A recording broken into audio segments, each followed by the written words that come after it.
So today we are planning to have a gear cutting operation on a horizontal milling machine. So firstly I will tell you about the different main parts of the milling, this horizontal milling machine. So this is basically the spindle. You can see this is the spindle and this is the motor, and further you can see here the arbor.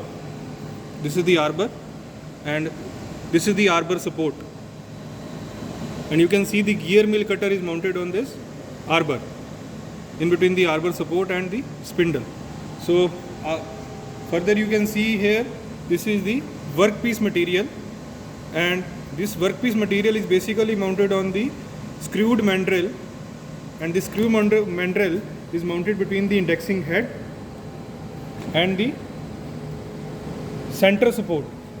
With reference to the axis of the indexing head, the center support is mounted. So these are the main parts, and this is the bed, machine bed.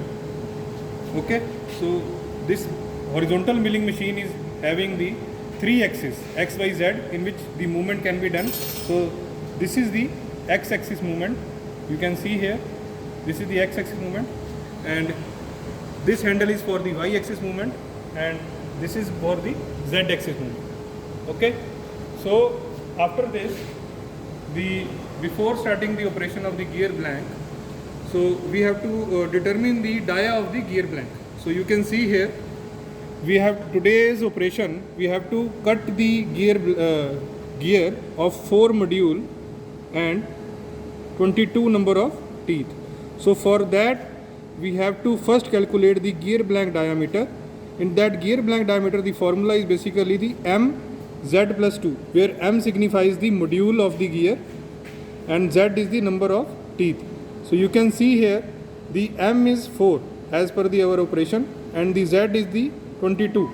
So you can see after calculation the gear blank dia comes out to be 96 mm.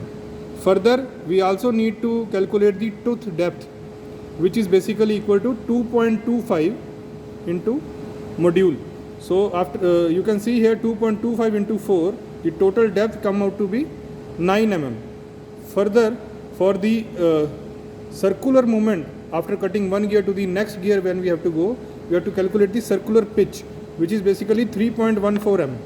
So 3.14 into 4, we will get 12.56 mm, the circular pitch. So these are the three basic calculations which we have to do before starting the gear cutting operation.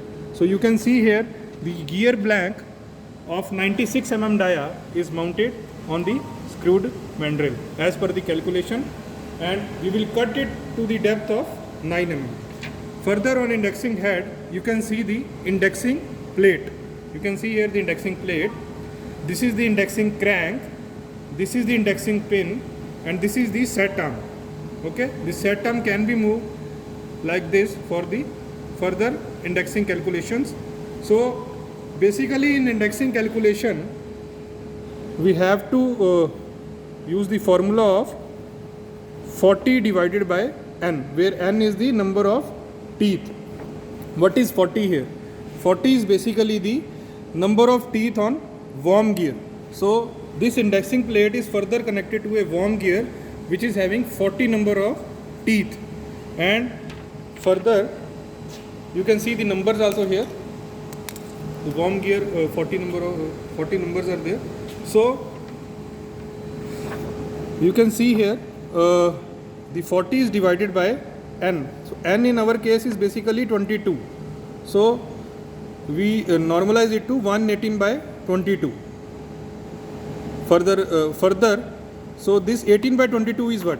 That means we need to have indexing plate of 22 number of holes, and on which this indexing pin could have one full rotation and plus 18 number of hole movement.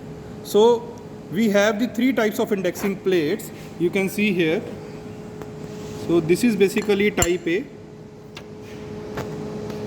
So you can see the numbers here: 15, 16, 17, 18, 19, 20.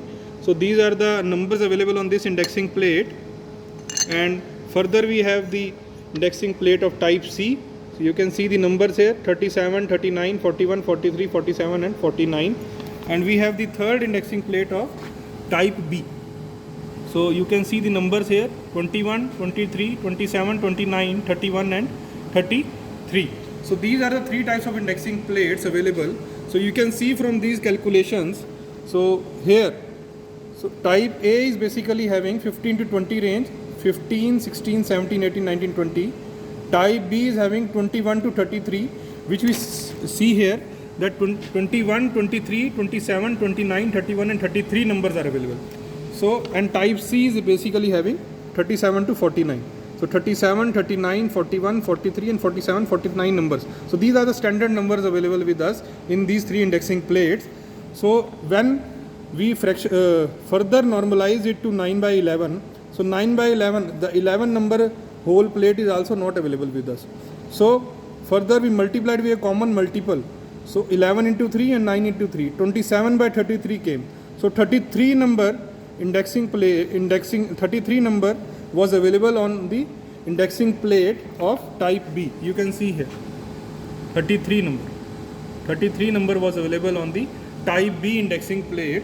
So when we calculated this, we got 127 by 33. This number signifies that we have to do one full rotation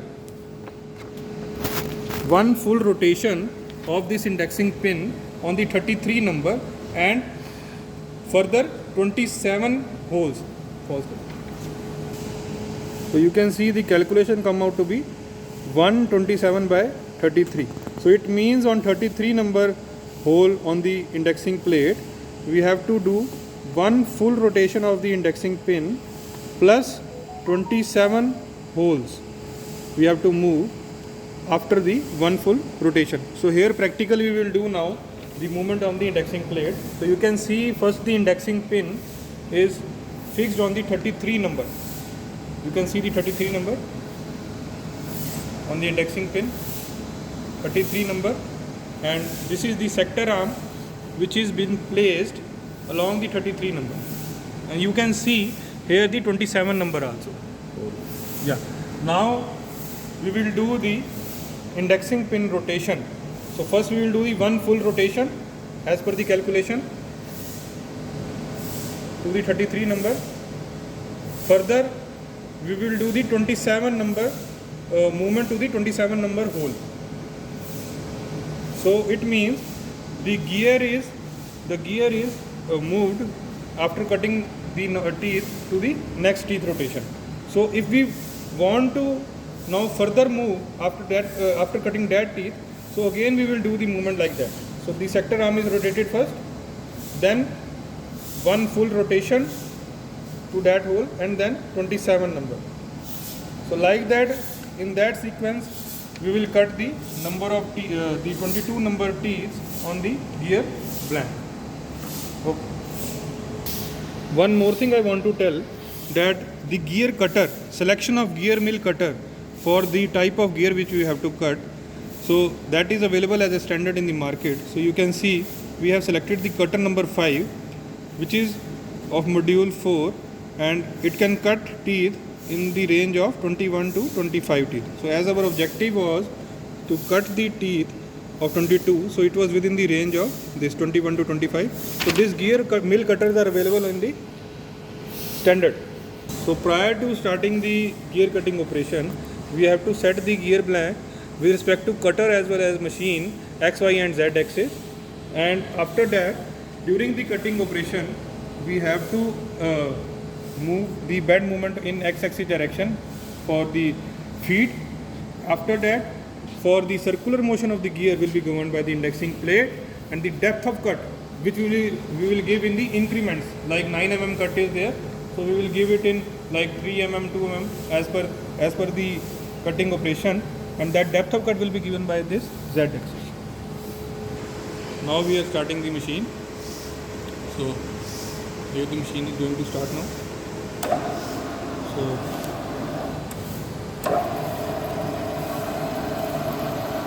can see now the cutter is moving. Started the gear cutting operation. So here the x-axis movement, you can see we are doing the x-axis movement. So you can see here the cutter is being set with the x-axis movement. Now the depth of cut is going to be set. So here we have set the depth of cut.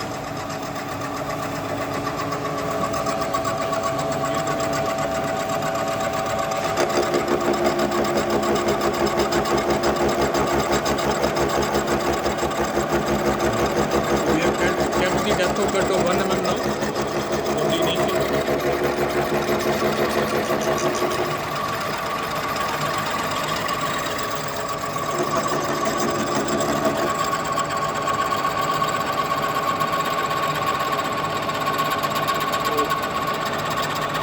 Now again we are going to set the depth of cut.